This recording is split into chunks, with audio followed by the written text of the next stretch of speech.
30 June থেকে 3 জুলাই 4 দিন সারা দেশে ভারী থেকে অতি ভারী বৃষ্টিপাতের পূর্বাভাস দিয়েছে আবহাওয়া অধিদপ্তর। সকালে আগারগাঁও অফিসে আবহাওয়াবিদ আবুল কালাম মল্লিক জানান, ভারী বর্ষণের ফলে চট্টগ্রাম, কক্সবাজার, বান্দরবান, রাঙ্গামাটি, খাগড়াছড়ি এলাকায় পাহাড় ধসের আশঙ্কা রয়েছে। সেই সাথে চট্টগ্রাম ছাড়াও দেশের 4টি সমুদ্র বন্দরে 3 নম্বর সতর্ক সংকেতের নির্দেশনা রয়েছে। মৌসুমি বায়ু সক্রিয় থাকার ফলে এই লঘুচাপ সৃষ্টি হয়েছে বলে জানান এই আবহাওয়াবিদ।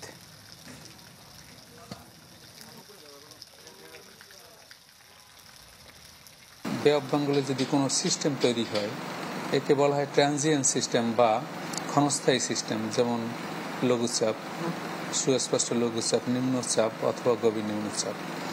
সাধারণত বর্ষাকালে এগুলি বে অফ বেঙ্গলে তৈরি হয়।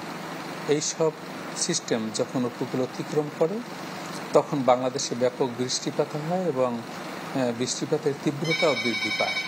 নগদের কাছে সব গ্রাহকই প্রিয়, তাই তো সারা দেশে ক্যাশ আউট চার্জ সবচেয়ে কম।